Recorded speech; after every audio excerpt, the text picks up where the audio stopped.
গুরুত্বপূর্ণ দিন, বছরের ডিসেম্বরের শুরু দিন, প্রথম দিন, গুরুত্বপূর্ণ দিন। আজকে প্রথম একটা ফর্মাল রিপোর্ট পাবো। সকালে গার্ডিয়ান পত্রিকায় দেখি মনটা একেবারে খারাপ হয়ে গেল, কি সাংঘাতিক ব্যাপার। তারপর তুমি এটা পাঠালে তোমার ভূমিকা বলে যে পড়ে, পড়ার পরে একেবারে মাথায় রক্ত চলে যাওয়ার মতো অবস্থা। আতঙ্কিত হওয়া ছাড়া উপায় নাই। এটার মধ্যে অনেক জিনিস কিভাবে হলো, আমরা শুয়ে গেলাম, সবকিছু আমাদের সামনে দিয়েই তো হলো, সবকিছু করলাম। আমার বাড়ি বাড়ি মনে করতেছিল তখন এত করে এক্সপার্টরা, বিশ্ব ব্যাংকের এক্সপার্ট, অমুক এক্সপার্ট, তমুক এক্সপার্ট, এরা বলেছে আমরা না হয় বোকা মানুষ,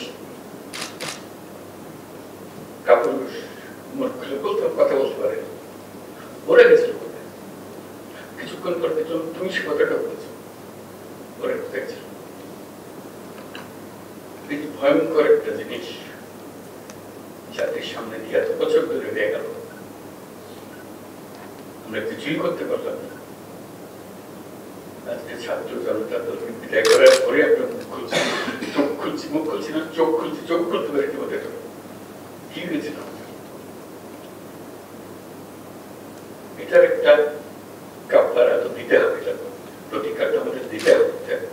আমরা কেন আমাদের এই সাহস হলো না, আগ্রহ হলো না। যারা বাংলাদেশে আছি তারা না হয় ভয় ছিল, যারা বাংলাদেশের বাইরে তো আমরা সবাই আছি, সারা দুনিয়া ধরে আছে বাংলাদেশের মানুষ, তারাও কিছু করতে পারলো। আজকে একটা কমিটি করছে বলে, একটা কমিটি হয়েছে বলে 3 মাসের মধ্যে, সময় বেশি লাগেনি, 3 মাসের মধ্যে সব রহস্য সব সামনে চলে আসে। এটি অবাক লাগে। এটা একটা ঐতিহাসিক দলিল, এটি বলার জন্য এটা তো ঐতিহাসিক দলিল, শুধু যা ঘটেছে তা না, যা ঘটে নাই তার জন্য একটা ঐতিহাসিক দলিল, যা হয় নাই সেই জন্য এটা প্রতি স্তরে আমাদের পাঠ্য হওয়া উচিত, যে নিজেকে আবিষ্কার করার জন্য একটা কারণ। কেন আমরা এটা প্রকাশ করতে পারলাম না? আমাদের চোখ কেন হারিয়ে গেছি? এটা শিক্ষা ব্যবস্থায় সকল স্তরে, কলেজ বিশ্ববিদ্যালয় স্তরে সকল বিষয়ে পাঠ্যকে করতে দরকার, জিনিসটা শুধু বোঝার জন্য যে এটা কিভাবে হয়, কেন হয়, এটাকে জানার জন্য।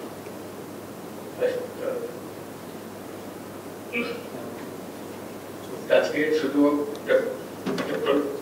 প্রতিবেদন হ্যান্ড ওভার না, একটা বড় আত্মজিজ্ঞাসা জাতির জন্য। অন্যরা জাতির অন্য সবাই কিভাবে এটাকে দেখবে সেটা তাদের ব্যাপার,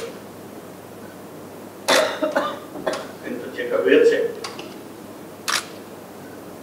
এটা একটা এমন দলিল যে ইতিহাসে স্থায়ীভাবে থেকে যাবে। শুধু জিজ্ঞাসা করার জন্য আমরা পারলাম না কেন? এখন হতভম্ব হয়ে যায়, স্টান্ট হয়ে যায়, আমাদের পুনর্জন্ম হচ্ছে। কিন্তু আমরা ছিলাম তো সব বেঁচেছিলাম, তখন পারিনি। তো যাকে কতগুলো তাৎক্ষণিক কথা বলতে ইচ্ছে করছিল সেজন্য বললাম। আমাকে ফর্মালি কিছু কথা বলতে হবে, তারা বলছে যে কিছু কথা দিয়ে শুরু করে। সবাইকে স্বাগত জানাচ্ছি। এটা ফর্মালি এখন দীর্ঘ 15 বছর ধরে সম্পদের যে লুটপাট হয়েছে তার দলিল তৈরি করার দায়িত্ব দিয়েছিলাম ডক্টর দেবপ্রিয়কে।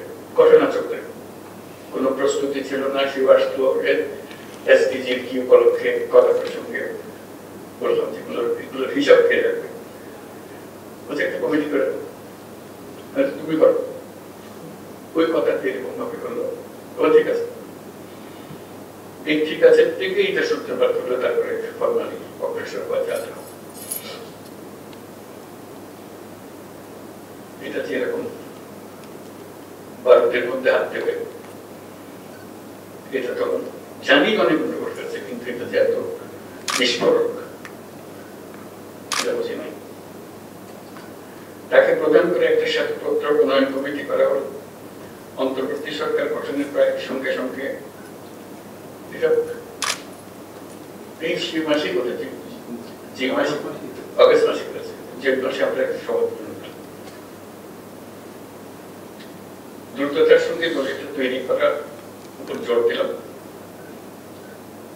এই জন্য যত দেরি হবে তত তথ্যগুলো নির্বাচন ব্যবস্থা নাও পাওয়া যেতে পারে, এর মধ্যে সংশোধন ইত্যাদি হয়ে যেতে পারে। মানুষের অর্থ সরকারের কাছে আসলো, ঠিক আছে, তার ব্যবহার হলো, বিদেশি ঋণ আসলো, বিদেশি সাহায্য আসলো, তার কি ব্যবহার হলো, ব্যাংকে টাকা জমা হলো, তার হিসেব পাওয়া যাচ্ছে কিনা, নাকি পাচার হয়ে গেল, বাণিজ্যের নামে দেশের সম্পদ চোখের সামনে দিয়ে বিদেশ চলে গেল, এর কোনো হিসাব পাওয়া গেল কিনা, এইগুলো বিষয়। এরপরে নতুন সরকারের হাতে কি আসলো, কি আসলো না, যেটা আসতো না সেটা কোথায় গেল। নতুন সরকার ঋণ শোধের দায়িত্ব পেল, কিন্তু ঋণের অর্থের খোঁজ পেল কিনা।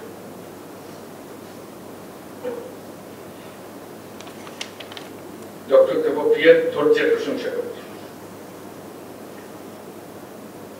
তার টিমকে নিয়ে দিনরাত পরিশ্রম করেছে। কমিটির সকল সদস্যকে এবং ডক্টর দেবপ্রিয়াকে আমাদের সরকারের পক্ষ থেকে ধন্যবাদ জানাই। দেশের সকল মানুষকে জানানোর জন্য করে মানুষ আরো প্রশ্ন করবে, এটা নাই কেন, ওটা আংশিক দিলেন কেন, এটা কবে দিলেন কেন, ও কথা আসুন, আমরা প্রস্তুত থাকি খোঁজার জন্য সেই তথ্যগুলো। আজকে যে দলিল এখানে উপস্থাপন হবে, এটা হবে প্রক্রিয়ার প্রথম ধাপ।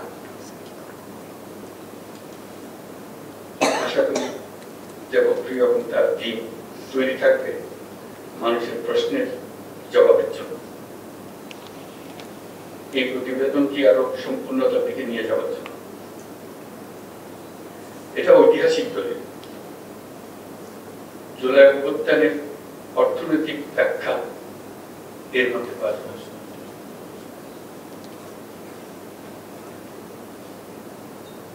আমি আনন্দিত এটা জেনে যে এই কাজটা করতে গিয়ে একটা বৃহৎ পেশাজীবী গোষ্ঠীর সাথে আলাপ আলোচনা করা হয়েছে এবং তৃণমূল পর্যায়ে পিছিয়ে পড়া জনগোষ্ঠীর অভিমত গ্রহণ করা হয়েছে। তথ্যপত্রের ভিত্তিতে এবং বিভিন্ন অংশীজনের মতামত একত্র করে আজকে যে শ্বেতপত্রটি আমাদের সামনে আছে, তা শুধুমাত্র অতীত বিদ্যমান অর্থনৈতিক পরিস্থিতির মূল্যায়ন করছে না, একই সাথে বর্তমান সরকারের সংস্কারের যে উদ্যোগ নিয়েছে তার ভিত্তিও রচনা করেছে।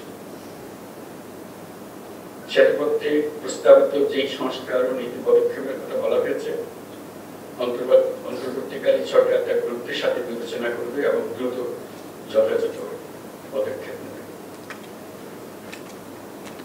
সরকার কর্তৃক গঠিত এই কমিটি সরকারি কোনো হস্তক্ষেপ ছাড়া সম্পূর্ণ স্বাধীনভাবে শ্বেতপত্র প্রস্তুতের উদাহরণ বিশ্বের বিভিন্ন দেশে থাকলেও বাংলাদেশের এই প্রথম।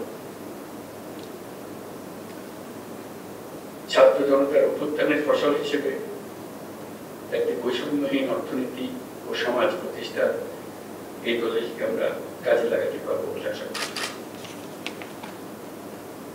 কঠিন ঐতিহাসিক দায়িত্বকে অত্যন্ত সচেতনতার সঙ্গে যথাসময়ে সম্পন্ন করার জন্য আমি ডক্টর দেবপ্রিয় এবং শ্বেতপত্র উন্নয়ন কমিটির সকল সদস্যকে আন্তরিক মোবারকবাদ জানাচ্ছি। জাতীয় মূল্যবান দলিল থেকে অনেক উপকৃত হবে। আজকে আমাদের এই অনুষ্ঠান স্মরণীয় হয়ে থাকে। সবার জন্য ধন্যবাদ।